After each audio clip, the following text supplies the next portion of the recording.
Welcome to the acclaimed podcast, The Deep Dive, featuring your esteemed hosts, Andy Monitor and Drew Dinzik, powered by BETSPERTS. The deep dive. Was it CLV or LIV? Well, here's the problem. The water polo match we bet on was said to be contested today, and now in the pending bets, it said it's going to be contested on the 23rd. So even when I degen bet something, it doesn't quite work out. Otherwise, yes, we're back. We're back. Congratulations to you, Andy. Golfy picks is now, you've transitioned from footy picks to golfy picks, but guess what? The heater still in play. I think your read on the Open, your read on the Barbasol Championship, both very strong. That it was a good weekend for those of us betting into sort of the most popular sports, I guess. Overall, it was a profitable weekend, but we're not here to talk about the past. No, I've got to do it all over again. The future. We're on to the 3M, and we are on to the NFC South today. This is a fun division. Yeah, got a little bit of a surprise tickle to it last year with old Tom Brady heading down there, and there's been outside really. And we're not going to talk about Tampa today. That'll be Wednesday. But Tampa is static. I mean, very little changing from last year's to this year's team. Yes. Everything else, every other team, new quarterbacks, new coaches, new coordinators, all kinds of stuff, like massive. And yeah, even the Saints, we don't even know. We're hoping we find out by Wednesday. That's not happening, but yeah. I got a feeling. I got a feeling on that one. What's your feeling? I don't know if our feelings are the same on that one. I think it might be the tight end. I think it is too. I think it's going to be just because it's the wrong decision. So that one guy, he still makes bad decisions. I don't know. Lasix just fixed that. I'm not sure. We'll get to him Wednesday. Today we're going to start with the two bottom teams. And again, this is not us picking on your team. We're just going by the odds. We're going to start, with the teams that are projected to finish the worst. That doesn't always happen. In fact, teams that finished worst last year, somebody historically probably will finish first in their division from worst to first. That's a thing that often happens. Maybe some candidates, I don't know who did finish worst. I think, Panthers were Washington second to worst. Second to worst last year. Actually, Atlanta won 4 games. Panthers won 5. Let's start with this Panthers 2020 season, 5-11. Not great, but you expected some growing pains. I think they were good against the spread. Yeah, and there was some, there was a major injury. There was flux at quarterback. I mean, it wasn't an easy season for a young coaching staff coming up from the college ranks. So, your major takeaways 2020? Teddy covers. Teddy covers indeed. The Panthers were getting some big numbers late of the season, and I took those big numbers a lot and generally got rewarded. KC comes to mind. Green Bay came to mind. But overall, it was a team that was not expected to do much and didn't do much. So I don't know what else there is to say. I guess overall, I thought overall, my takeaway from the 2020 season was positive for the Panthers. It was positive. Despite only winning 5 games. Yeah. Despite not having any answer at quarterback for the foreseeable future, they at least came out of there with two relatively important positives. The first was their wide receiver room is stacked. Yes, that's a good ass wide receiver room. And the second was their offensive coordinator. He can handle it. He can do it. Joe Brady has the goods to do it at the NFL level, and they retained him, so that was pretty important. There were people worried about that. Like, is he just going to jump ship for I would have been sniffing around if I didn't have an offensive coordinator, and I thought I could give him more money than the Panthers. Yeah, there's that. I wonder if he'd have jumped just for more money. I think the only way I'd jump, and I granted a couple $1 million or whatever, even $1 million extra, it's hard to turn down. But I think he waits until there's a head coaching job. If that ever happens, if he materializes into a good coach, The regular season win total last year was 5.5. They won 5. Their XFIB. I almost said XFIB. I don't even bet baseball. Where did that come from? That was really out of left field. No pun intended. But their Pythag was 6.6 according to the outsiders of football over there. So pretty close. They lost some close games, but they were recovering. They were a decent cover team, and they were a team, again, like I said, quarterback was in flux, CMC out. It was the first year under a new regime. So yeah. As long as you didn't bet him against the Buccaneers, you did damn good betting you did damn good betting the Panthers as a dog last year. They were 9-7 overall against the spread when they were a dog. Again, except for the 2 games against the Buccaneers, they covered I think 6, 7 times, 8 times. So yeah, eight of their dog spots they covered. So. Pretty damn impressive. But really, again, to focus on the positives. They have 2 wide receivers who absolutely rock. The pickup of Robbie Anderson as a free agent from the Jets was a solid move. DJ Moore has developed into a legit dude. They had Christian McCaffrey early, and what are you laughing about? What's that bear doing? Oh, what's that bear doing? That was the great Rob. Yeah, Robbie Anderson. Entertainer. He has provided us with a couple of very entertaining quote. He's quotable. He's very quotable. He's quotable. But the first quote was under different circumstances. Very quotable.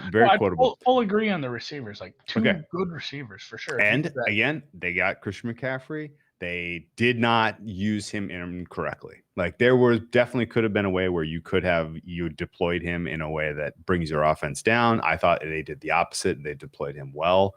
And realistically, they went into the season they did the weird thing in the draft where they drafted all defense, right? Yeah. Every defense, and the whole draft was defense. They lost Kuechly. They let Bradbury walk, which in hindsight looks like a freaking disastrous decision. And their run stop was, without Kuechly kind of anchoring that defense, their run stop was really, really, really bad. And so they went heavy. They got the Auburn kid on the D line last year. He played fine. He's an NFL player.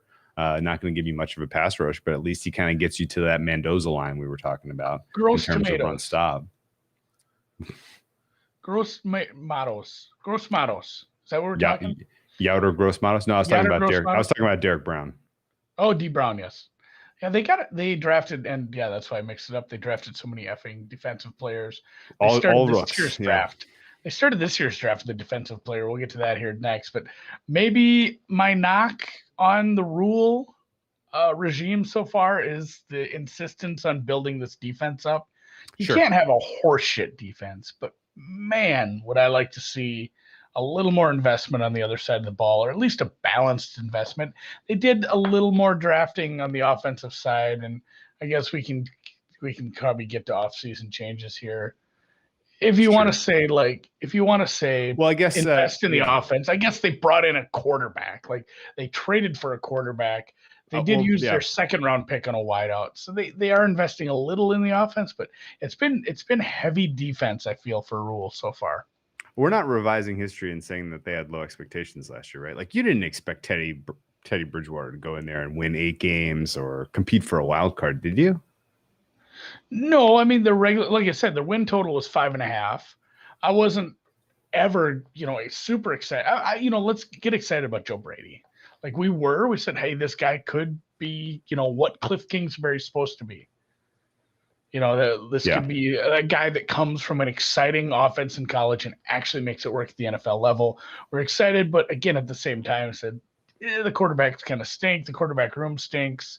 We don't know what this defense is going to do. We don't know how quickly this transitions. So, I don't think we were hopeful. We weren't super hopeful, and I think they probably performed about how they should have performed. Maybe really overperformed considering they lost. I mean, he's more than a running back.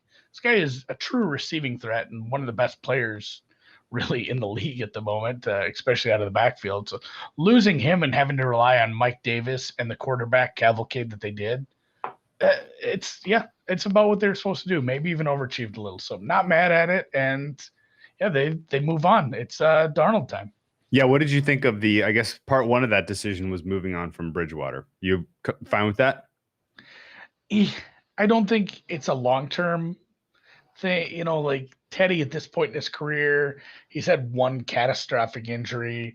He's just Alex Smith with more hops. He didn't show you enough though as the starter. No, I mean he's going to elevate the player, the play of the players around him. No, I want somebody who's willing to go deep a little more. When you have a Robbie Anderson on the field, I don't need a checked out guy. I don't need a game manager, and especially like considering the contracts too. Are you going to re-sign him again and just this is what we're doing again this year? Go find somebody. Darnold may not be the answer, but again, the way they did this, they're not married to him. They can pull the ripcord and try again next year and continue to build the team around it. And maybe if it really goes to shit, draft a quarterback, trade. I don't know. It's going to be an interesting season. Like there's two trains of thoughts. Like, hey, can Sam Darnold, can he do the Tannehill thing? Like, oh, you had an albatross around your neck named Adam Gase. And he shit on you. He put you in bad situations. It was a bad franchise, bad roster. He actually had Robbie Anderson one year. But, I don't think we see Tannehill. Like, it's certainly not going to be that level. But you get put in a better situation with a good receiving core, maybe something happens. I don't know. That's the biggest variance on this team. Like, does Darnold actually – everything we're going to talk about for the next half hour, 40 minutes, none of it matters. It's all – eat it Arby's. None of this matters. It is – will Darnold be good because he was in a bad situation? He actually has talent and potential, or does he just stink and he's not going to make it at the NFL level? Like that's kind of the crux of everything here. And that's what you're pinning everything on here. And that's why I did bet a little Darnold comeback player of the year, because I've seen this happen with players that were really weighted down by a bad coach, bad franchise. And I really like, what else matters besides that? I mean, there's other things. They matter at your point lower level. No, yeah, your point is correct. If Darnold is the 28th best quarterback in the NFL this year, this team gets to 5 wins again. Yeah. And if Darnold is the league average quarterback because Brady elevates him, because Robbie Anderson and DJ Moore elevate him, because being not on the same sideline as Adam Gase elevates him to kind of league average or better, this team is in the mix for a wild card because they can score with the weapons that they have. Absolutely, they can score with the weapons that they have. So I guess I didn't want to like really go super duper hard in this direction on Darnold, but we might as well right now. How do you line that market in I guess I'll give you three. I'll give you a three-way line here. Darnold gives us league average or better. Darnold gives us a league average or better. Darnold gives us exactly what he was for the Jets in Carolina. It proves that he does not have it, or we are still incomplete on him after this season because he gets injured in weird ways or sick in weird ways, or just, without really getting a full sample size, the Panthers move on. Was Darnold is a really good quarterback, just not an option because it's it's not feasible. League average or better. Yeah. League average or better. You line that at probably like 40%. Okay. So, what do we need there? Like 40%. So yeah. Plus one 40-ish. And then it's probably 50-50 the other way. Because the main issue here, and we'll get to this too, is, and this goes into off-season changes. Another big off-season change is we're going to be missing a left tackle. And when you bring in a quarterback and you're not sure what he's going to be like, something that's going to hurt you probably. Ask anybody, ask the Bengals. It's like when you're trying to evaluate new talent, like losing your left tackle's bad. Having a bad offensive line most likely is going to be bad. You do have a world-class running back / outlet / receiver to lean on and good receiving cores, but that's not great. So I'm not hopeful that we have a painted, an absolute painted picture at the end of the year. I think we're still kind of incomplete, and I think the Panthers are probably going to be putting if you're the Panthers, you want Darnold to suck ass or work out. Like if you end up with 7, 8, 9 wins, again and we'll get to the schedule. If you, maybe 9, 10 is a little too much, but ceiling's probably 9 if it's a good team.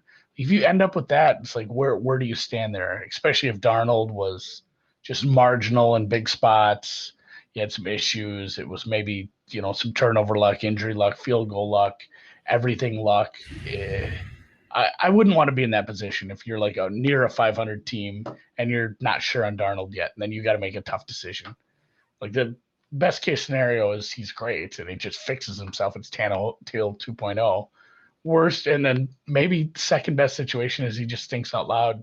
PJ Walker gets some reps, you tank and you draft Radler or God knows what. Yeah, I mean, if I'm a Panthers fan, if I'm a Panthers GM, really, I want the second of those outcomes over. Darnold guides us to a surprisingly good start, keeps us in contention long enough to put us in purgatory heading into the next year's draft. Especially, and put a pin in this. I want to come back to this when we get to the schedule, because there is a bit of a weirdness. There's a correlation, yeah, that I worry about here. Anything else big for off-season changes? That's the draft, like J.C. Horn drafting a corner. Yeah, he's going to be good. It's tough for corner. We've talked about this a bunch. It's tough for defensive backs to be good right away. So there'll be a learning curve there. So as far as that pick being important to this season, it gets lessened by going with a corner rather than an offensive lineman, which they could have done. Toss-up, though, you need them both. Terrence Marshall Jr. kind of gets lost in the shuffle as far as... Sure, he was an injury question mark guy. Yeah, well, and the fact that just all the other good receivers, especially the Bama and the LSU guys, he gets lost a little down there.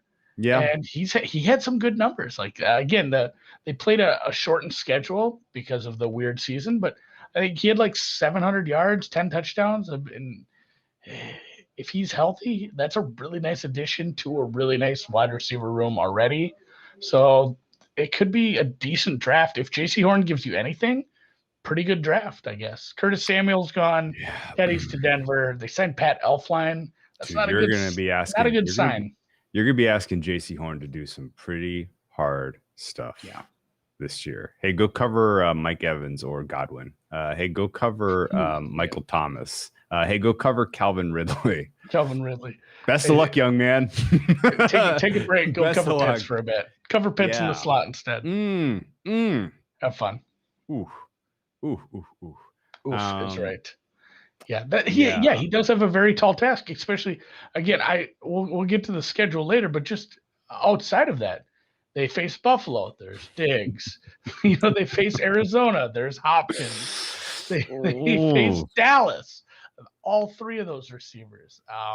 They face Minnesota, there's Mr. Jefferson. Or Thielen. Oh man, dude. This is a rough, a lot of people talk about this schedule, has a lot of nice rest spots, but tough on a corner, especially a young corner. So J.C. Horn's going to get asked to do a lot more than he's probably capable at this point in his career.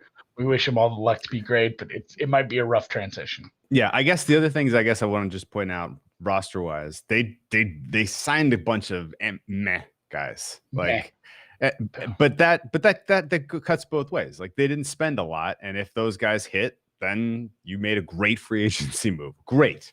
Right? Like that's kind of where you are as a franchise. So I don't really penalize them for that. The guys that walked, the guys that they lost. I mean, losing your left tackle in Okun and replacing him with a guy like Cam Irving is, in fact, the whole left side of that line, we're really going with the Cam Irving, Pat Elflein show. You signed somebody off the Minnesota offensive line. Yeah, things aren't looking good for you. What was Darnold like under pressure from his blind side?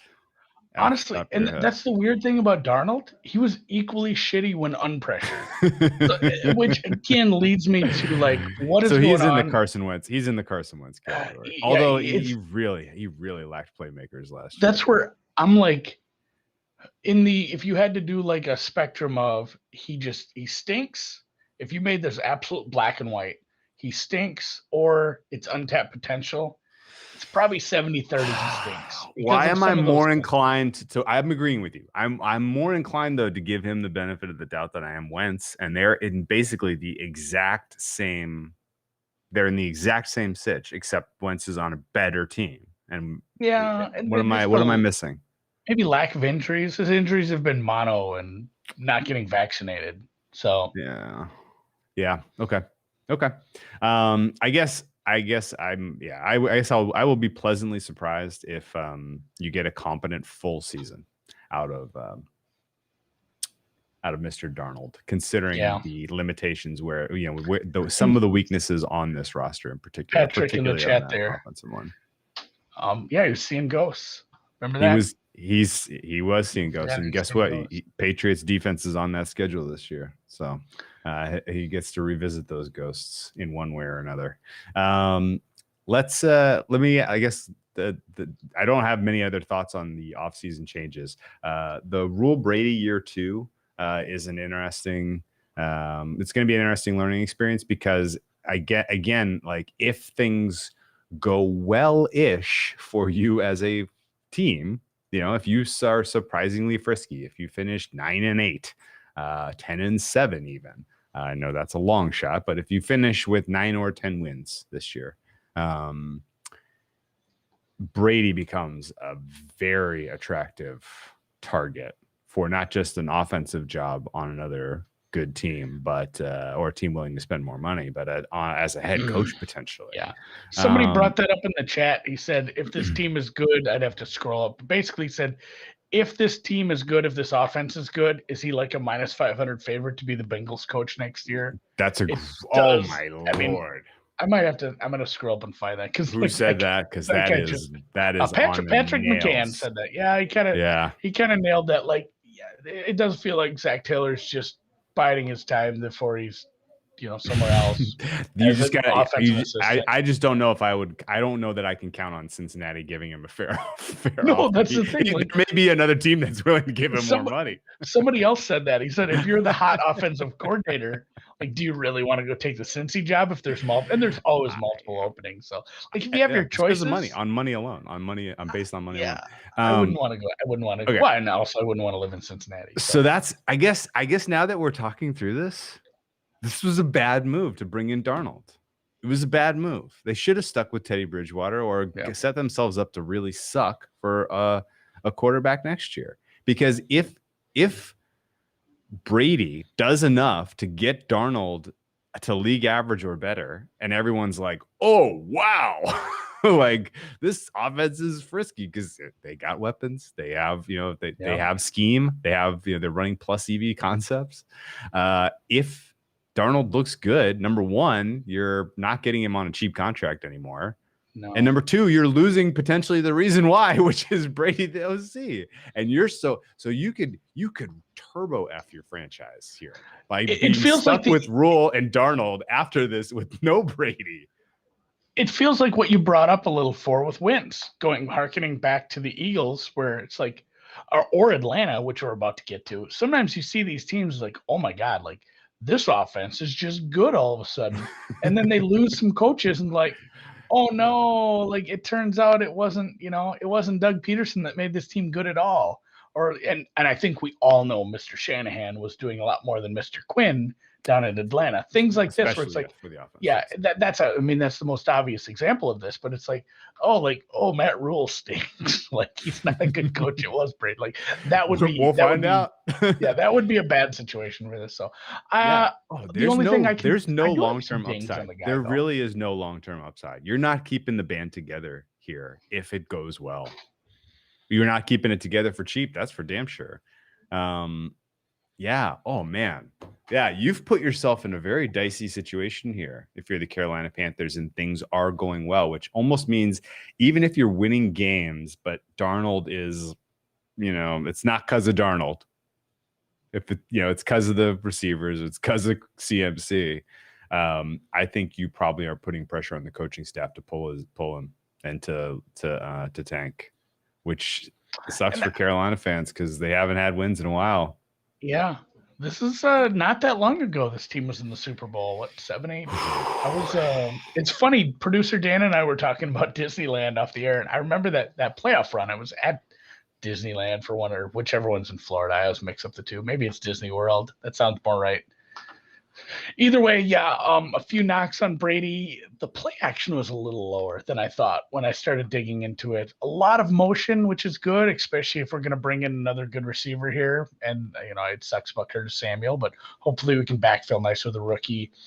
Didn't love some of the play action numbers, but the motion stuff was good. And overall, he seemed like, with what he was working with the hand he was dealt, he seemed like a plus as far as OC. Rule, like I said, I've already dug on him a little for going too defensive heavy in the draft last year. But again, maybe that's the thing. Like, we're going to stink. Let's just draft a shitload of defensive players that probably won't make a difference to our wins for this year. Give them another year. Next year, we'll add some offense. Maybe in the long run, this turns out to be a good idea. And maybe people learn from this and it ends up being the way you build a team going forward. I don't know. Because, if you add a shitload of defensive rookies and they don't really make all that, a hill of beans, they just get a bunch of experience. They get good for the next year. Your offense or your defense takes a step forward, and then you add some offensive weapons. I mean, we've seen how a good receiver can add to an offense right away. So sure. I don't know. So the benefit of what they're doing is that they have the cheapest defense in the league. They're committed the smallest amount to their defense of any team in the league. And that might be plus EV long term. I don't know. I think it is. No. All right. Well, man, I hadn't really thought through this until we started talking about it, but I think the Darnold move was a disaster. I guess it's a disaster. I bet it, and I still don't think it's a contradictory disaster. It's a disaster. It's a brilliant move if Darnold is who we think he is, and he's a minus 0.5 per EPA per play quarterback for you. Then you're going to lose a lot of games, and you're going to get a swing at a bona fide future franchise QB who you can start right away next year, a la the Jacksonville Jaguars.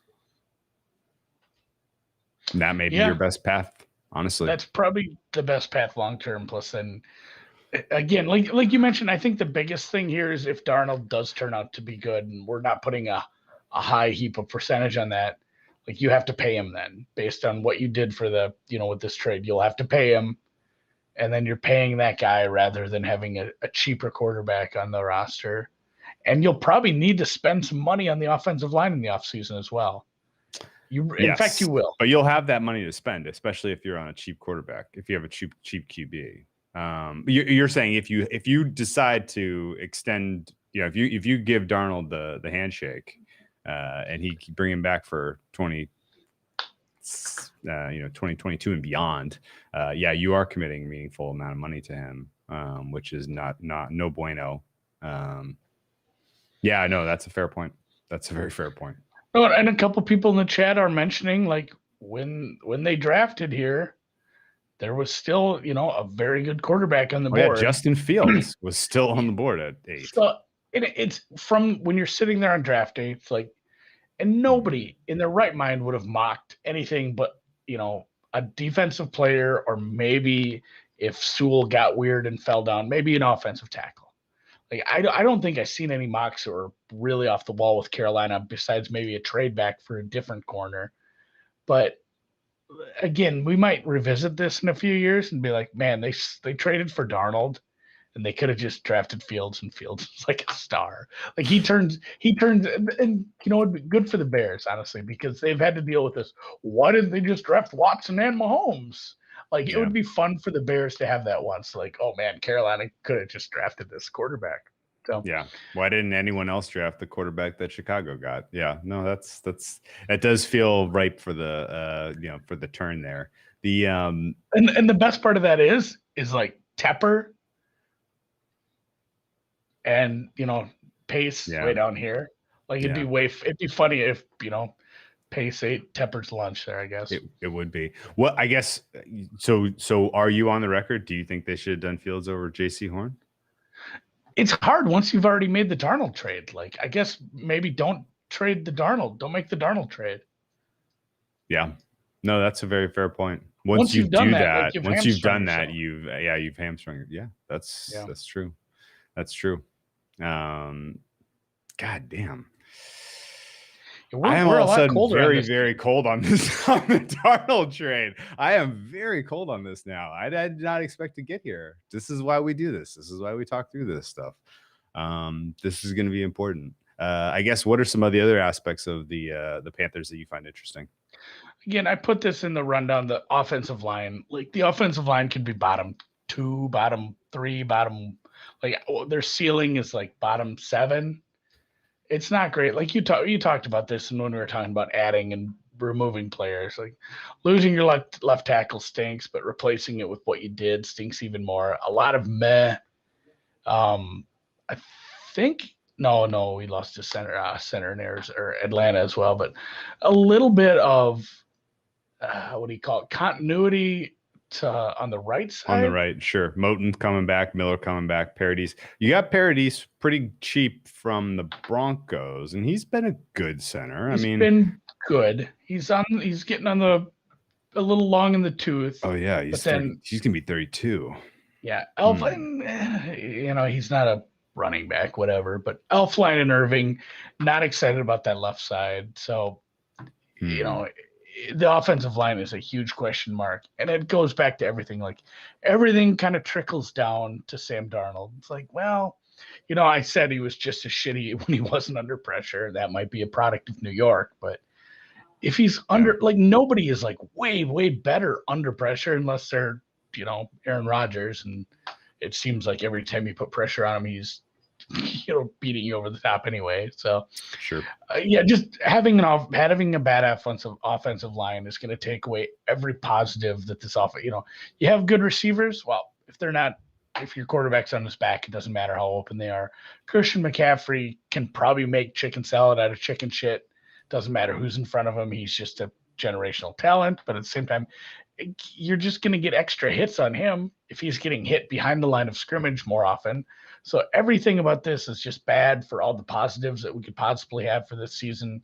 I'm actually more bullish on this defense, I guess. A bunch of young guys, maybe. Yeah, except JC Horn potentially gets roasted. Yeah, I mean, he just gets roasted and everybody else steps up and you just play the Belichick game. Like, whatever, roast him. Like, we're going to take away the rest of your game. Yeah, so I don't have a ton of thoughts on this defense from a concept standpoint. You have any idea what a Phil Snow defense looks like? I saw that today. I'm like, Phil Snow. What do I know about Phil Snow? It's a $1 million question, man. Not a lot. Not a lot. Okay, well, let's look at the schedule because the schedule is interesting. Very interesting, in fact. It is among the easier in the NFL. Maybe the easiest from a situational standpoint. So, yes, situationally, it is almost historically as far as weird rest spots, like all the rest spots they're getting. And if you want to call it like net rest, like all the rest spots, they're not facing a disadvantage. But then look at the last 4 games. Like if you get yourself in this situation where you're kind of good, like where does that get you? Like if you're going into if you beat Atlanta, who's not expected to be that much better than you, you come out of the bye, you beat Atlanta, and you're like, a game over 500.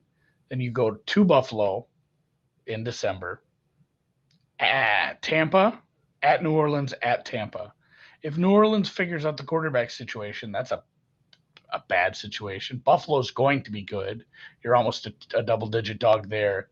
3 out of your last 4 games are, essentially wild or playoff to wild card team. All of them. Like New Orleans, if New Orleans gets the quarterback figured out, like they're probably a playoff team. It's the NFC, so I don't know what you do if you're halfway through the season. Like we're kind of good. Do you just start tanking because you're going to get your ass whipped at the end of the year? Outside of that, the Giants Atlanta thing, you have a back-to-back there. Houston Dallas, you have a back-to-back. But other than that, like the first half of the schedule, not that tough. The middle, marginally, and then at the end, it gets really rough. So if yeah, we don't have 5 wins coming out of that week 9 game against New England, I'm kicking the tires on PJ Walker, Arizona, Washington, Miami, and I'm setting my team up to tank coming out of the bye. I think that's 100% where I'm at. And even what if, and we're gonna get to Atlanta here yet today. What if Atlanta's good? Like if we see like Matt Ryan playing at a higher level because he has a competent offense, a coordinator around him, and all of a sudden the last 5 games are rough. Yeah, like that flips. You could be a touchdown. You're going to be a Atlanta. touchdown dog every game down the home stretch. That's not a good feeling. That's not good. Even before the bye, Miami's a team on the rise. Tough, yeah. Yeah. Like, we said nice things about Washington outside of their schedule, but this was one of the easier spots on their schedule. It's a lot of people wrote that. Yeah, the rest is great. The rest is great, but man, you play some tough teams. You have a tough division, and it's really stacked at the end. Go Tampa, New Orleans, Tampa, and then the final 2 being at the Dome, and then is it still Raymond James? Are we calling it that? Sure, the pirate ship. I really don't think that's what it's called anymore. Someone in the chat will know right away. There's no chance. They changed the name of these too much. That's why I like the Metrodome. It was just the Hubert H. Humphrey Metrodome. It was named after just a failed politician. You won't believe still it. Raymond It is James. still Raymond James. That's wild. That's crazy. He must have signed like a 20-year deal. Raymond James. Who is Raymond James? I know nothing about choosing to sponsor a stadium has done nothing for my brand awareness of Raymond James. The other kind of interesting aspects on the schedule, just thinking about it, your key weaknesses are essentially you're vulnerable to the pass rush because your offensive line potentially being a little bit lopsided. You're vulnerable to the elite wide receivers, and there are a lot of those on this schedule. You're going up against a couple of pretty impressive defensive lines. Not till later. Really, not till later. It's just, most of them aren't really till later. Like I'm not especially scared of the Jets D line, even though they got Carl Lawson and he's a really good player. I'm not especially scared of New Orleans because they've had some attrition in their depth, even though they have a couple of really good players, Davenport and who's the guy that's been there for freaking ever? Man, why is his name escaping me? Cam Jordan. Jeez Louise. Cam Jordan. Yeah. There are a couple of decent pass rushers for New Orleans. Not great. Houston, that doesn't scare you much. Dallas, that doesn't really scare you much. Philly, they got a good D line, but who knows what kind of state they're going to be. Minnesota, a healthy Minnesota D line is above average. The Giants' defense overall might be good. Atlanta actually decent. New England decent. Arizona decent. Nothing. Washington scary. Miami good. No, Arizona's defensive line could be good. You got a couple old guys. JJ Watt's there now, and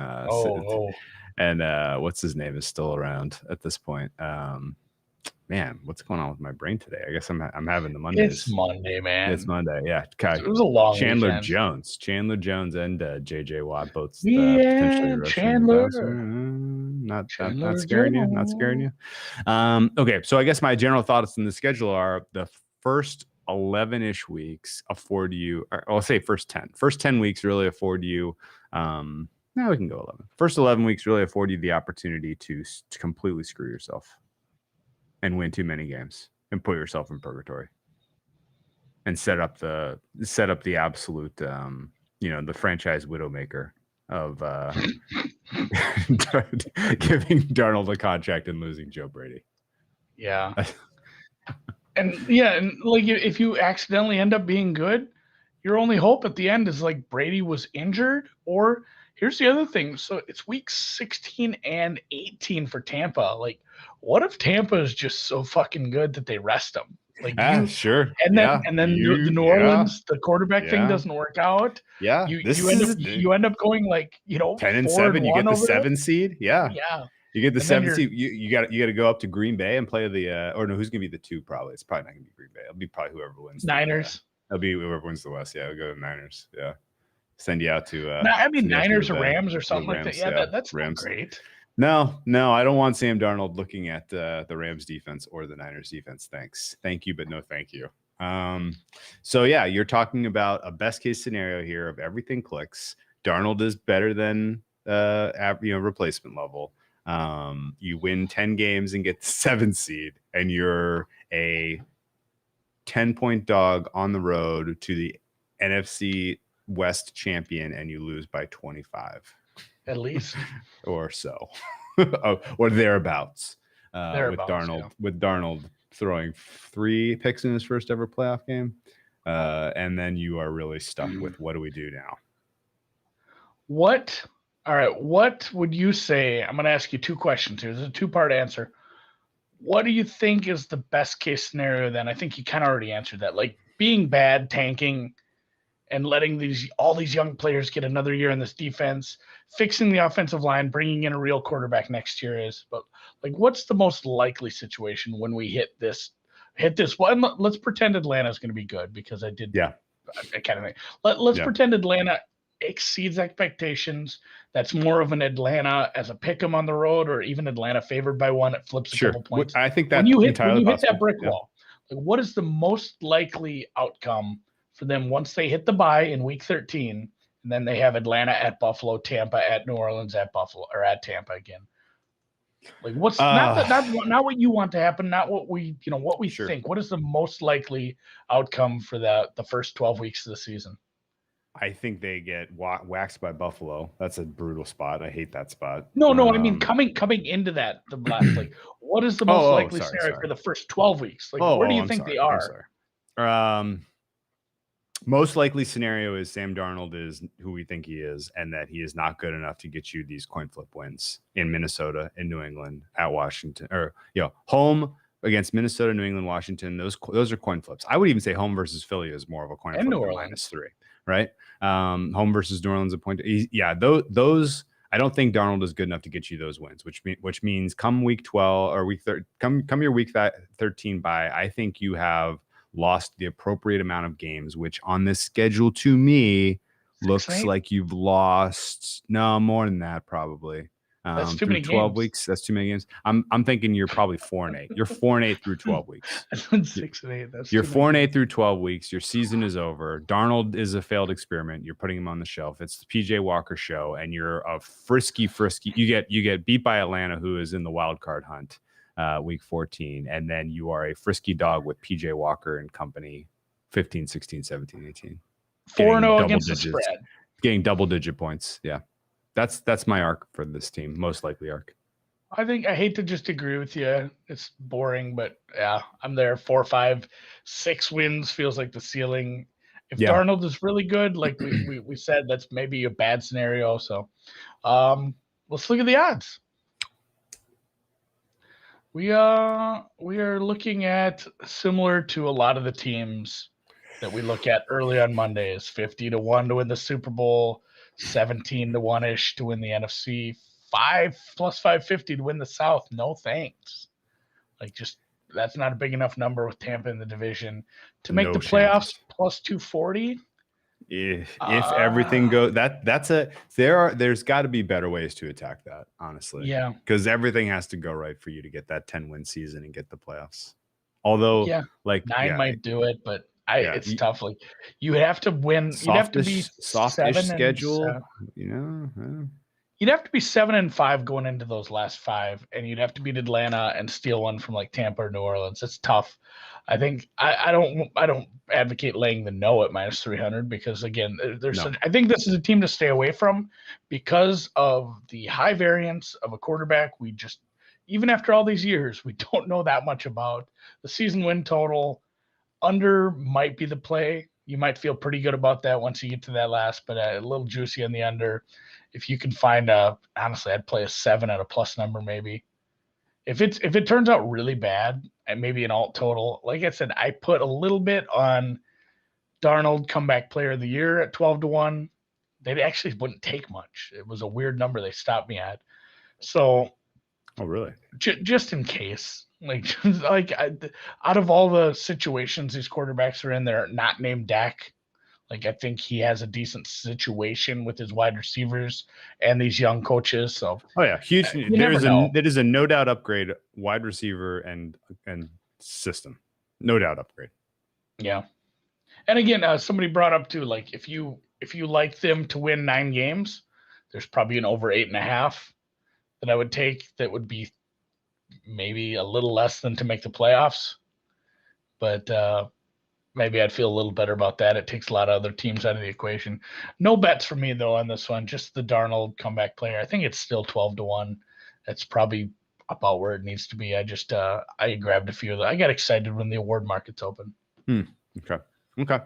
I don't think I have a way to bet this team, honestly. I think I'm going to like them in a couple of spots over the course of the season. The fact that they have a passing offense is exciting to me from a comeback-y mode, right? Like if they're, in game, can this team make a comeback? Sure. I like Darnold in a, hey, I'm down 21. I can close this to 14-point gap a lot better than I like Darnold. Hey, I'm on a 7.5 win team. We're going to make the playoffs at plus 240. Yeah. And if you don't have depth now at running back, if you do end up on a lead, and we'll harp on this all off season and all these previews, you have one guy back there who can do anything with the ball. You're sitting on a lead. Everybody knows, like, oh, it's McCaffrey, and we have a bad quarterback in the backfield. Like, they're keying on the run. You have a bad offensive line. You're not going to be able to run to, salt away some of these leads, ice these games. So, not a team I'm looking to back as a favorite ever. I will take them as a dog in some of these bigger ones. So Burns, some of the D line might, being young and being a little fresh and frisky, they might be able to put away a lead with the pass rush.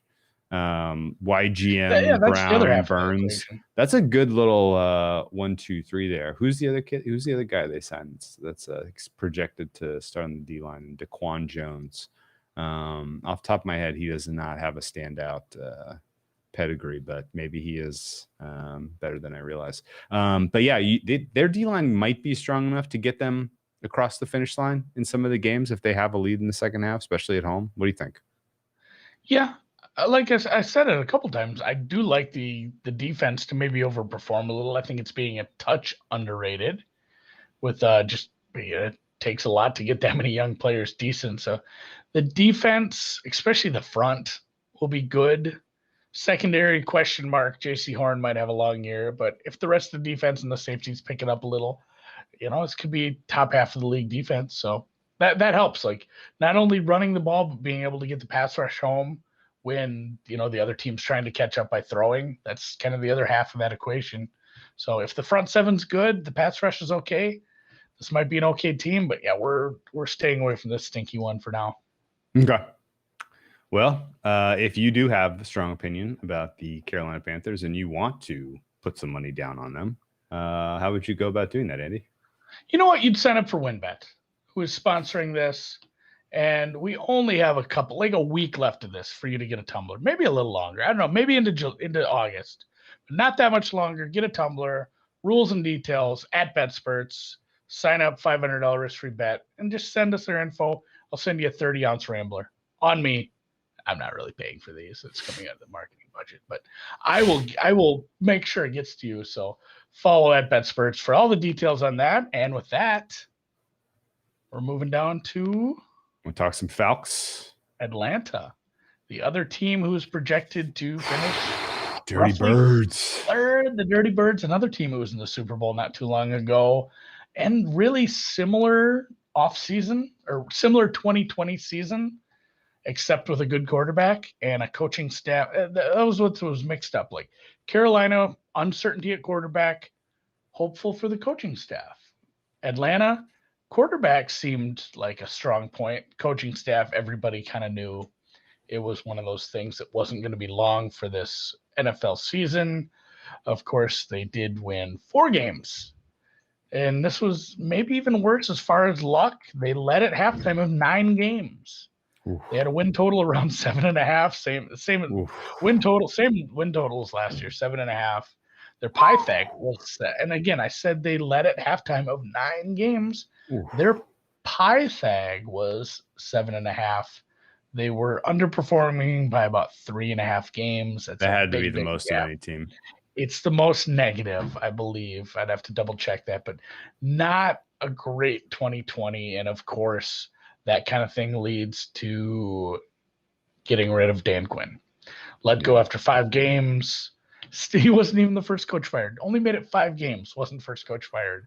Bob took that a week before from Houston, and then Dimitrov as well gone. The GM gone, and they will start over. And really, a lot of it probably comes down on those. Like, it wasn't one of those knee-jerk reactions.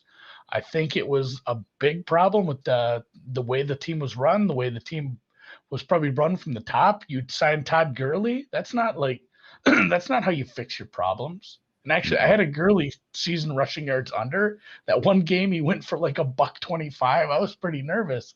I didn't have that much leeway in that one. It turned out he just stunk. Like he couldn't make it a full season. So that actually got home despite him having some early season success. But yeah, and you talk again, going back to it, you led at halftime of 9 games. Drew, how do you lose games where you lead at halftime? Oh boy. Well, you don't rush the passer. You don't cover your opponent's wide receivers very well, and you are ineffective at running the football and killing the clock. And just going conservative too fast, very conservative play calling. A lot of it was on the coaching staff, the play calling, the game planning, the game scripting afterwards. Once you had a lead, the game, the play sequencing. I'm fine with this firing. I'm fine with cleaning house. I think this team still has a bunch of talent. They're with like Matt Ryan. I thought he was a lot older. He's only 36. Julio's gone. Still a really high-end receiver. You're bringing in a really, really maybe the most highly touted tight end of all time, because 10 years ago tight ends just weren't the same position they are now. Like, it's a whole, like, this guy can line up on the outside. It's different. So, I'm glad to see the change, because the 2020 season was an unmitigated disaster. These games were hilarious in the way they were losing things. And really, like, what else can you say? They were 4-12. Yeah, it has been a long stretch where if you are betting on the Falcons, you have no one to blame but yourself, We did that a little, though. Well, yeah. Well, I think my Falcons. I laid off the Falcons in general last year until I bet them on the Raiders game where they won 43-6, and I bet them to cover against the Chiefs where they probably should have won. Otherwise, I didn't have a lot of Falcons action last year, actually, and their season was weird. I think you recapped it well. Dan Quinn lost this team a long time before he got fired. But because he made a Super Bowl, Arthur Blank really kind of let him ride it out. And it was absolutely mind-blowing watching them blow leads the first 3 weeks. The Seahawks was understandable because the Seahawks... The Cowboys game was something else. The Bears won. Look at that Bears log. Like that thing was an absolute no way, not 3 weeks in a row. Really? Yes, 3 weeks in a row. And at home, of course, too. So yeah, those first 3 losses, your season's over at that point. You can't put away a 10-point lead on Nick Foles and the Chicago Bears. That was the one where they pulled the switcheroo and Trubisky got benched and Nick Foles came in and he came back and he beat the Falcons. Okay. Whoa, did I say 10-point lead? I meant 16-point lead. Yeah, against they went into the fourth quarter up 26-10 and managed to lose to the Bears. And at that point, if you don't realize you've lost your locker room, you've lost your team, I guess I don't know what to tell you, Arthur. But glad, he finally moves on. And they put in Raheem Morris, who was the defensive coordinator. But after presumably they fired the old defensive coordinator, which was Dan Quinn. Yeah, so Dan Quinn fired himself. That's how he saved his year the year before. Yeah, that's right. And obviously, something about whatever Raheem Morris was doing to prepare the defense and call the defense in the first half of the season was not helping. That got them to where they were, more just as much as, the offense sputtering and stalling and giving people a chance to come back through that door. But pretty clearly, like the 4 wins they got were in a stretch from week 6 to week 12 where they were damn frisky and they beat some okay teams. I guess I say okay. They beat the Raiders and the Vikings. The other 2 wins were against the Panthers and the Broncos. So they beat the dregs. They beat the dregs of their schedule. But like I said, their Pythag was 7.5. There were other games they should have won. I just went and pulled up my betting results from last year. I only bet 3 Atlanta games. 2 of them were totals. I took an under. And there was like 60 some points. I took an over, and there was like 60 some points. I learned my lesson after it. And then the only other one was week 16 Atlanta plus 11.5. Yeah, that was a nice bet. That was Chiefs. That was one that wasn't really in doubt. So it looks like I stayed pretty far away from them last year. But a couple of games, they should have won a couple more games, which honestly, in the long run, we talk about this over and over and over. I'm glad they didn't. If I'm a Falcons fan, if I'm a Falcons backer, you're not getting a generational tight end. Yeah, that's fair. That's a fair point. A couple of thoughts. Raheem Morris, I thought, did a very competent job as the head coach. The defense played a heck of a lot better once he wasn't getting whatever notes from Dan Quinn that were scuttling the defense. And then the offense was an absolute embarrassment. Really, the Atlanta Falcons offense, in my opinion, since Kyle Shanahan left town, has been a travesty. Having as much talent as they had, having an MVP and Matt Ryan in his prime, the Sarkisian years to the Cutter years were just an utter wasteland. Sorry, and it's tough to, it's tough to fault Julio Jones for forcing his way out of town, but I get it. If you have all those years under Sark and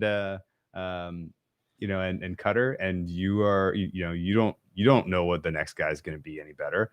Get me the hell out of here. Give me a new fresh start. I need a fresh start. So I get it. And the other thing that I think that was probably smart on Julio's part, at least, was Calvin Ridley really took over the wide receiver 1 role pretty clearly, I thought. And he was getting the most targets in the red zone, even when Julio was on the field. And then when Julio was out, Ridley really stepped into that role and thrived to the tune where when Julio moves on to the Tennessee Titans, I kind of, that's a bummer. It would have been nice to see Julio have, finish his career in Atlanta and have a little bit of a, chance at a couple more playoff runs with this team. Probably not going to win a Super Bowl. Not going to win one in Tennessee, so who cares? But, I was kind of like, okay, this offense can still be good. I have a relatively high rating on the guys that move up the depth chart, and I do think Ridley can be a bona fide wide receiver 1. And now you're going to find out for sure, one way or the other, this year. So I think in general, this was a fine outcome for them. And the offseason changes, if we want to move on to that, unless you have any final comments on 2020. No, the offseason changes, I suppose the 2 biggest are Julio. Well, the 3 biggest, Julio, Pitts, and Arthur Julio's Smith. gone, Pitts is in, and the coaching staff has been completely,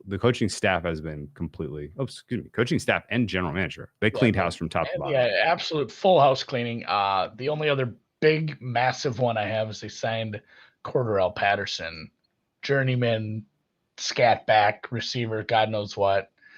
Every time you think he's going to be good, put him on your fantasy team. That'll be funny. Go ahead and do that. Every time you see him start playing well somewhere, it's like, oh, he's a pickup, and then he just stinks. So, Mike Davis, we talked about losing him over in Carolina and a little depth, I guess. But we could say, like, Mike Davis, that's a nice, depth spot. No, he's the starter.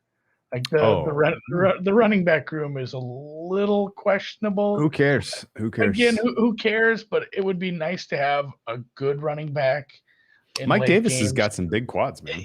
Yeah, he's good. He's good enough, I suppose.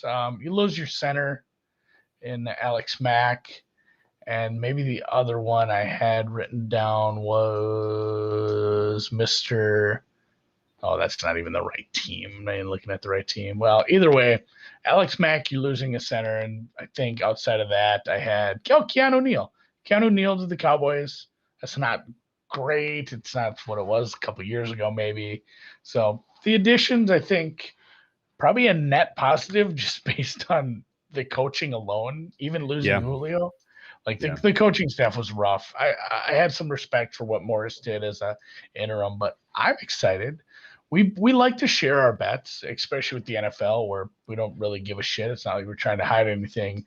I would have shared this with you, but the market that we bet into locked this up so tight after we bet this. Was I bet Arthur Smith to win the Coach of the Year, and they put the lock symbol on that. And it's not like they were taking very much money. So no, sorry, I don't know if maybe I'd bet him at the current numbers, but I got some 25-1. I'm excited. I'm excited with the changes. I think I'm excited for Atlanta this year. We'll get into more of that, but I think that maybe the win total would be the only way I'd approach that. We'll get to those when we get to the odds. We already kind of talked out how we feel about Julio.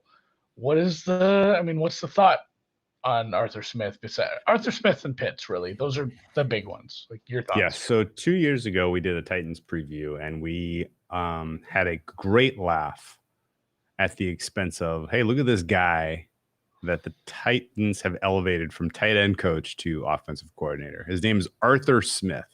And we just couldn't get enough of a laugh of who's Arthur Smith. Like, oh, he's related to the FedEx family. What the his dad was in Castaway. His dad was in Castaway, right? And we had a good old laugh. And then the next thing you know, Arthur Smith is utilizing Ryan Tannehill in a way that he is playing like a top 5 quarterback in the NFL. And you have to take a reassessment at that point about how good is Arthur Smith actually. And he proceeded to put together 2 years of statistics with the Tennessee Titans offense that has a good, not great quarterback and some good, weapons in the passing game and a great running back. Again, what does that matter? Who knows? But in a medium to, slightly injured at times offensive line, and he made them a pretty clear top 5 offense. So I am willing to buy in on the Art Smith experience from a offensive scheme,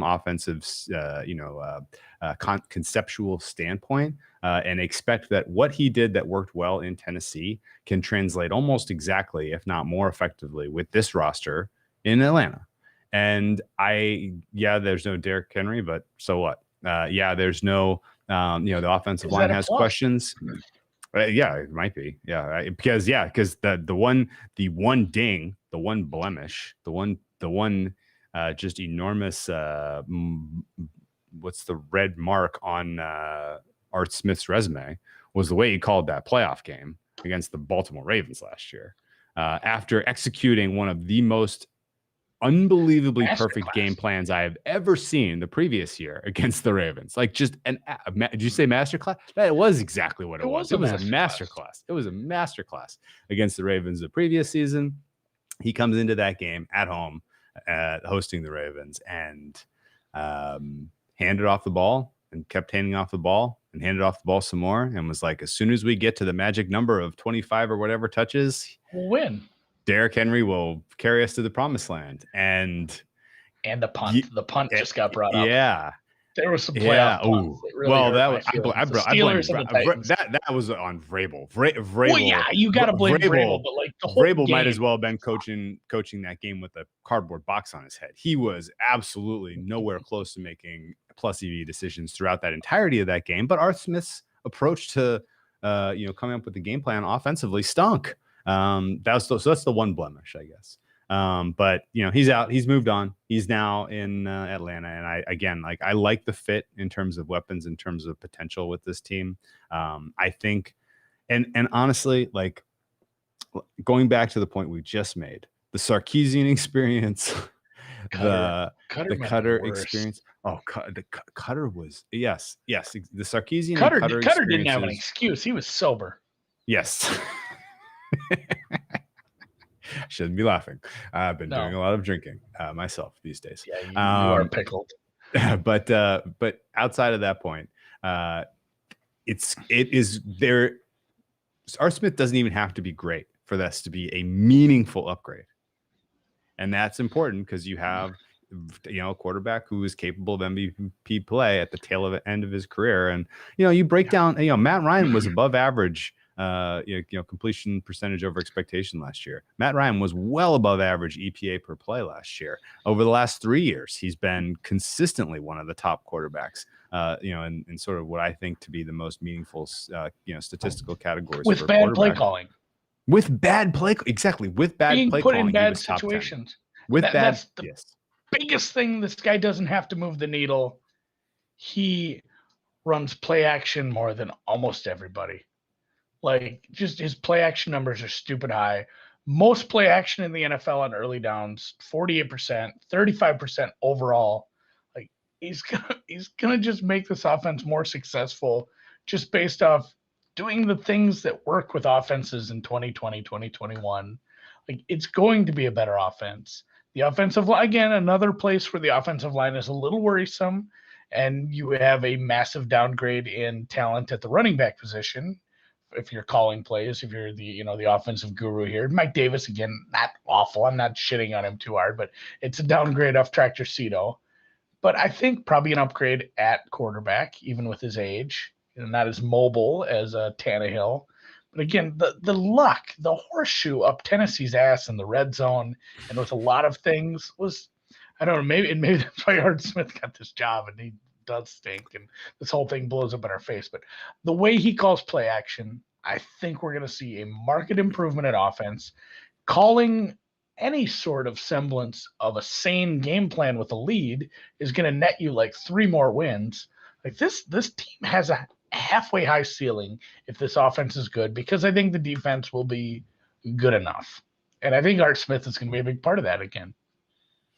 I would agree with that. And I honestly, the other, I guess I want to just put a quick point on this.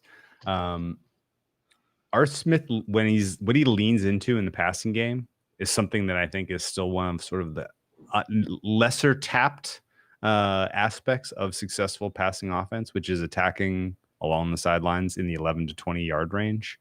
Like, your wide receivers don't have to win as clearly there. They don't have to have a slam dunk win over their counterpart if you have a quarterback that can make precision passes in that range.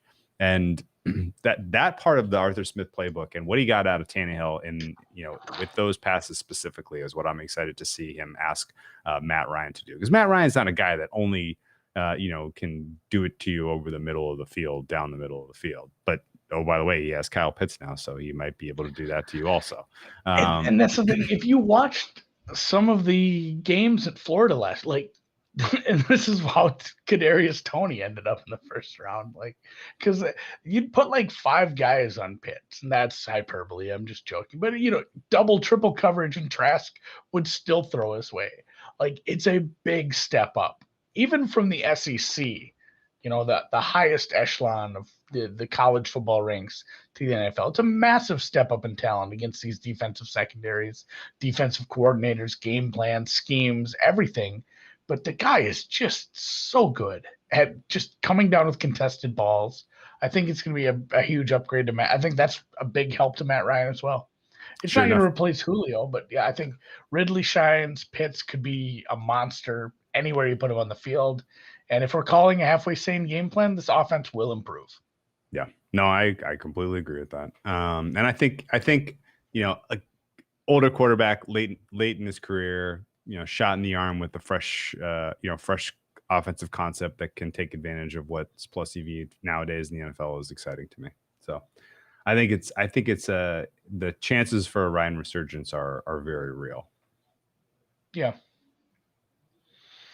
Somebody brought this up in the chat. He threw some pretty bad picks last year. I'd have to go back and look at games. No, you know what? Actually, you know what I want to point out? You know what I want to point out? Ryan's always been a pick guy. Yeah. Ryan's always been a pick guy. Yeah, Matt Ryan averages double-digit picks per season. Matt Ryan's interception rate at about 2.1% is, that's not elite low interceptions. But I'm not, you can point to, well, they were hugely consequential because they were in high leverage moments. Therefore, we lost games because he did X, Y, Z. Yeah, maybe. I have to look at the numbers a little more carefully. But he only had 11 picks last year, 14 the year before. And then the 3 years before, he was 7, 12, 7. That was coming off of 16, 14, 17, 14, 12. So, he's a double-digit picks guy, but you live with that because he attacks down the field. He can hit the home run. And yes, the not having Julio Jones as kind of his wide receiver 1 anymore, that may take a little bit of time to grow out of. But like I said, I had Calvin Ridley as a his player value performance for me was better than Julio Jones by a decent amount in the games that they played, on top of his availability being 100% with Julio only playing part of the season, on top of the fact that Julio is, 32 and, probably at the end. Getting up there.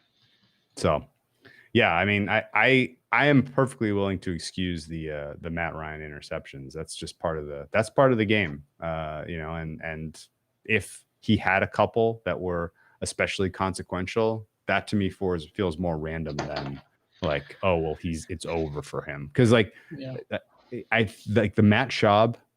You remember when he dissolved and like he was throwing a pick 6 every game? Yeah, that was fun. I think that was a one-off. I don't think that's like a thing that happens all the time. That quarterbacks late in their careers just become like, God, I don't think he's lacking the arm strength. Head. I don't think he's lacking. It's just a few bad decisions. And when you throw the ball 400 times, how many times you throw the ball, it sounds like you have the stats up. 600. He's averaging about 600 attempts per season. Yeah, I mean, 11 bad decisions, I guess. And we'd have to look at, games where he wasn't, or interceptable passes if you want to get a little deeper into that stuff. But yeah, and Dan brings us up. I can answer this question. Can you name the Falcons backup quarterback? It might be AJ McCarron. It is. I looked at this today when I was looking at additions and subtractions.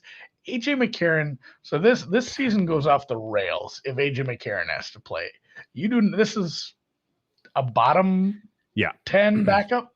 If AJ McCarron plays, you're drafting Matt Ryan's replacement next year at the top of the draft. Yeah. You're losing and that's badly. fine. I guess, what did you think of not drafting a quarterback for them this year? Did they wildly screw up, or do you think they can get 3 more years out of Matt Ryan with the resurgent offense? I don't know if they tried, but like you'll never know. Maybe they tried to trade back and just couldn't get a partner because it went quarterback, which puts you in a bad spot. Yeah. Because the top 3 are gone. So you're trading back. Do you love Fields? Do you love Jones? Do you love somebody else down the board? You got to trade back. You're waiting for somebody to get the proper offer. I mean, you knew it was going quarterback. Maybe if they coveted Lance and it went Fields, they'd have gone with it. But it's tough. It's a tough spot knowing that, seeing in your own division a quarterback play well past where, Matt Ryan is and saying, I think we got some gas left in this tank. Let's get him another weapon. Okay. Let's look at the schedule. Let's break this puppy down because it's a little bit of a weird one. There are some teams that don't have a lot of disadvantage spots at all. They just have a lot of normal ass games. And then there are the teams like the Atlanta Falcons that have something weird every freaking week. I mean, biggest one right off the bat. 7 out of 17 games are in Georgia. Yes, that's not great. Lose a home game. Not great. That's not great. Losing a home game and you're an NFC team.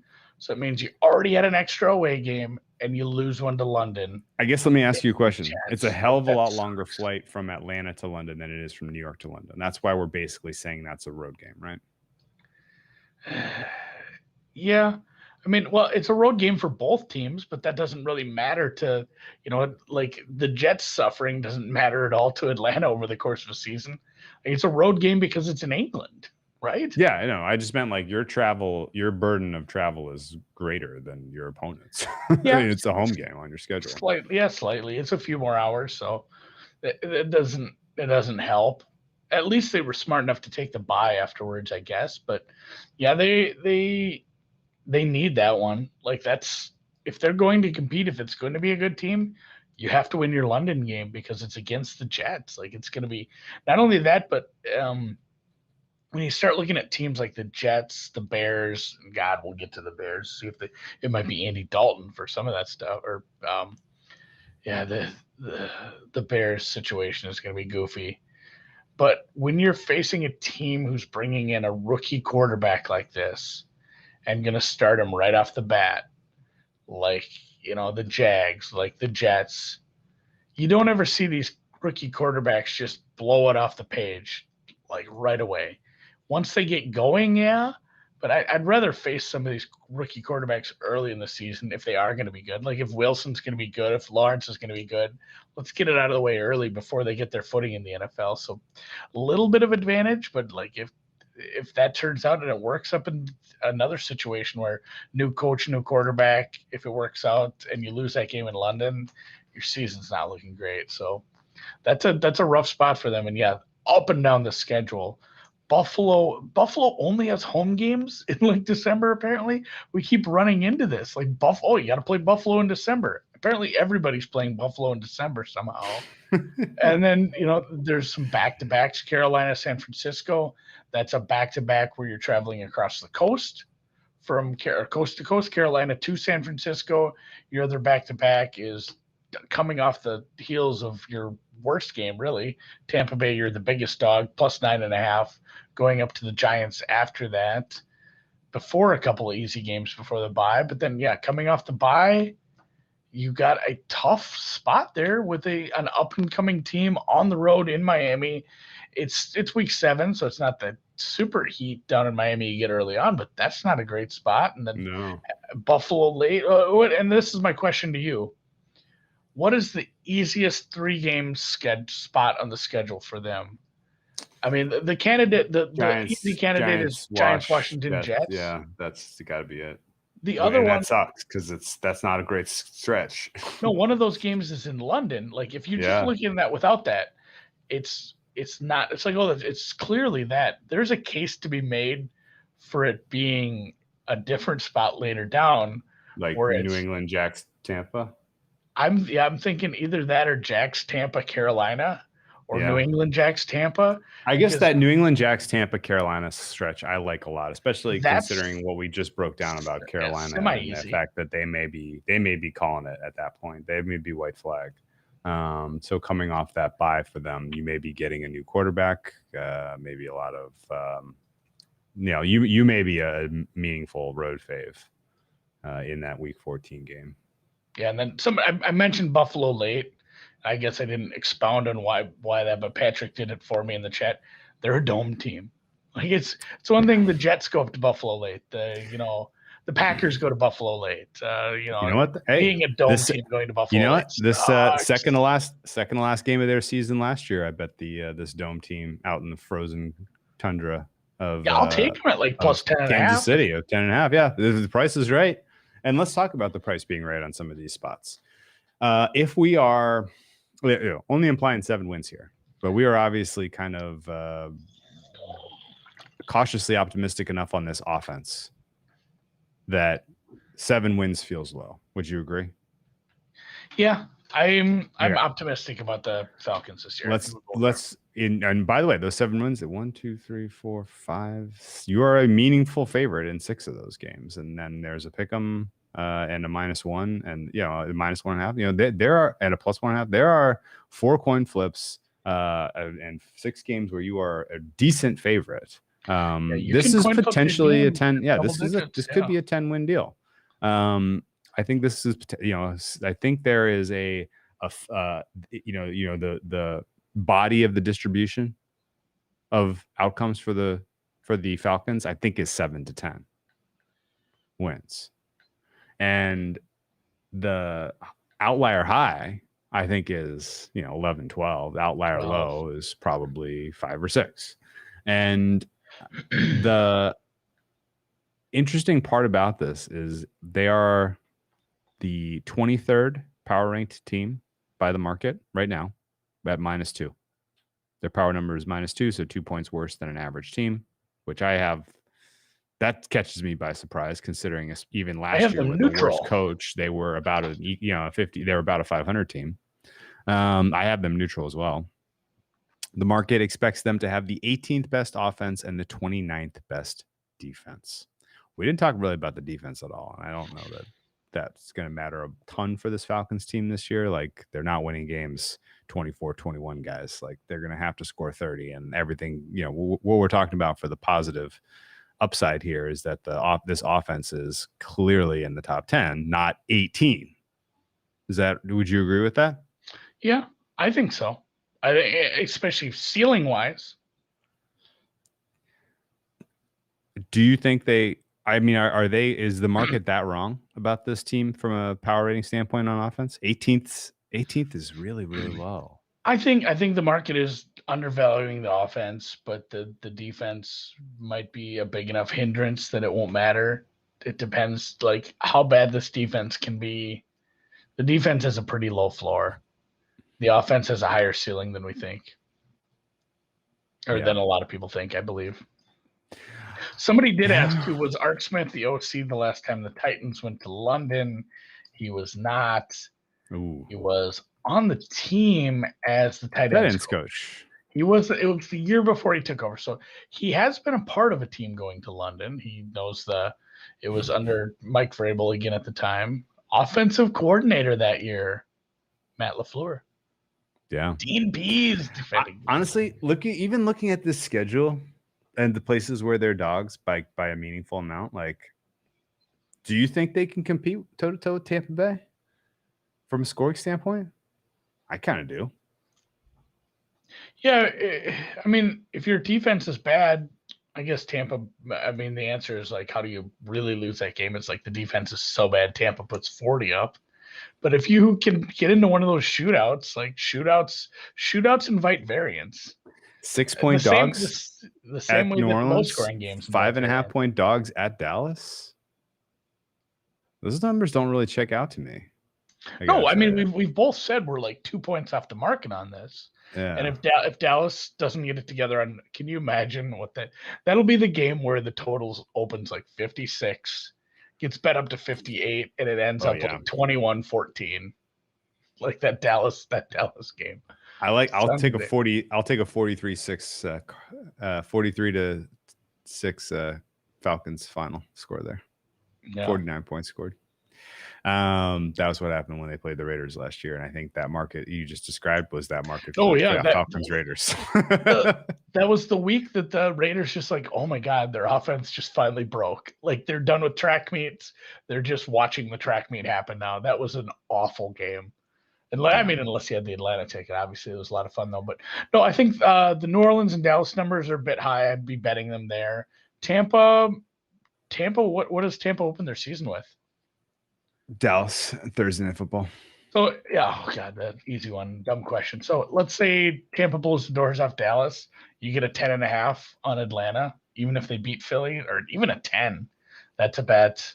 Like, this is a team I'm gonna like to bet in some of these double-digit spots, just based on how much higher the offense we think will be, and even in some of these low favorite spots, like the New England Thursday night game. It's a rookie head coach on a Thursday night, not great, but if we're confident in this coaching staff and New England's doing what they're might be doing, I might be taking them there because you can fight against an angle and watch the number be a little cheaper than you'd expect it to be. So yeah, I think we're a little off market on Atlanta, and I think they're going to be a bet on team. Can I ask you another kind of nuanced question here? Let's say they do their jobs against Philly week 1. Let's say they are live in that Tampa game. Maybe they don't get the upset, but that's like a game decided late with the patented Brady kind of, game clinching field goal drive or something. And then Atlanta takes care of business against the Giants week 3. How quickly does the market react and move them in from a -2 to an even or a plus money? Is this one of those where the market is going to be quick to react because we've seen this Atlanta team and this offense and MVP Matt Ryan do amazing things in the past, and they potentially will be doing it with points. So the fantasy players are going to be paying attention and the highlights are going to be interesting. Like, is this one of those where we're not going to have a lot of bites at the apple? I think what you just said, you could go two ways. Like, are we going to adjust quickly in Atlanta's favor? Because we've seen this team do this with this offense in years past with a former MVP, a wide receiver one that's stepped up, and a rookie tight end that's blowing the doors off people. But people might also go the other way, and by people I mean the market makers, the market setters, say, well, we've also seen Atlanta do this, where it's like, oh, this team's good, and then they piddle away games. They lose games in funny ways. They turn into the Chargers East. So I think there'll be some push-pull there. I think they might have to do it a couple more weeks. It might take till after week 5 to really see a heavy adjustment. Okay. That goes out the window if they beat Tampa week 2. Yeah, if they beat Tampa, the adjustment has to be pretty big, pretty quick. Okay. That's interesting. Yeah, no, this is one of those where it's like because we were talking about conceptually, like a team like Philly, if they happen to be better than the market thinks, it could still take the market a super long time to come around on them. Yeah. And then the opposite for the Falcons, I feel like if they're better, if the offense is like hanging 35 comfortably, then people are on it. And that's the thing too. Like if they win some games, it's one thing. If they win some games with some eye-popping offense, that's the sort of stuff that gets noticed. Just like you said, the highlights. Oh my God, is Matt Ryan back? Like that's the worst part about the media too. Like if the offense does pop over the first couple weeks, let's say even if they lose to Tampa in a shootout, like is Matt Ryan a dark horse MVP candidate? Like that's what First Take is talking about the next day. And we're talking about Art Smith the presumptive coach of the year? That's good down to -110 at that point. But see, that's why I think you play that, right? You're not, because I don't know that you're going to have a lot of bites at the apple with this Falcons team over the course of the season. So I think you do swing for the fences with the likes of an Art Smith coach of the year. Like that was the whole point. Like you're not, let's look at their odds because you're not getting quite enough of a price for them to win the South. Their alt over is not quite good enough to really go bananas on these guys. Super Bowl odds 75-1, NFC 25-1. I don't think either of us is willing to make a case that this defense improves enough that they're going to be able to make noise in the playoffs. And honestly, like those are no bets anyway, because I don't think that they could win the NFC South with Tampa Bay looming. Tampa Bay is in an absolute prime position to take care of business in the South, in my opinion. So you're left with make the playoffs, yes, at 2-1 or an over, 8.5. What's that over 8.5 going to be at circa like -1 or +160-ish? Yeah, it's not going to be massive. Not going to be great. And then your other alternative is, well, if they get the wild card, if they hit their, the 10 win upper portion of the body of the distribution, or the outlier high season that comes in for them, 11 or 12, then Art Smith coach of the year is so in play. It is. And 25-1 was a bad price. I will go down swinging with the 4-13 Atlanta Falcons this year saying that. Yeah, we'll be clutching, as we turn into a corn cob. I had all that CLV. I'm not owned. Or no, it's not CLV. It's LIV, right? LIV. Yeah, line improvement value. We got to come up with a snappier term with that. Honestly, I give the guy clipboard delta, and he doesn't ask me for any names for this thing he invented. He's getting yelled at on Twitter right now, by the way. Oh yeah, he was having he had some funny tweets today. I wonder what's getting yelled at. Okay, so any of these other numbers that we didn't cover or didn't talk about really stick out to you? If you're going to play the Falcons, ride coach of the year with us. Is that kind of where you land? Yeah, if I'm betting them, if I like them a lot, I prefer to make the playoffs. The South number isn't big enough with just how good Tampa can be. And then also because it's like, oh yeah, I bet them to win the South and they win 11-6 and finish 2 games behind Tampa. Like I guess last key question for you, because there's some enthusiasm, because I think this team can get into the wild card race, maybe even win a playoff game if they draw the right NFC East team. this is a team you bet on now, as opposed to during the season, because a lot of the hay can come in the first 5 weeks because of that stretch we talked about at the beginning. Giants, Giants with the Giants and the Jets in there. It's not one of these teams where like, hey, here's where we bet this team because they're down and out, but they have an easy stretch. Like their easy stretch is a little earlier. So I would think like all Twins total over to make the playoffs. If you can find a decent Art Smith number over like 15 or 18-1 at Coach of the Year, maybe that's my looks here. To win the NFC is a little sketchy. Like 25 is not a big enough number. And again, if you want to bet it now. I don't think the only way it gets bigger is a situation where it doesn't matter if it's bigger. They don't. Yeah. It's not happening. No, yeah. They blow it's three double-digit leads in the second half of the first 3 games of the season, and yeah, it's over. It's done. It's dead. Real quick, over under. The Falcons get to play against 3.5 rookie quarterbacks. All right. So we said, oh man. Yeah, again, Houston won't be a rookie, even if it's not Deshaun. That was a weird one. I'm looking at Carolina's schedule. I'm a big dumb nerd. We need to. All right, Dan brought the schedule back up for us. All right, so the Jets. Yes. Almost, unless of an injury, it's guaranteed. Yeah. Jacksonville. Yes. I wouldn't think they'd bench him. What's the point? No point. Your third one. Niners, huh? Niners. It is late in the year. Trey Lance, an 8.5-point favorite against Matt Ryan at home.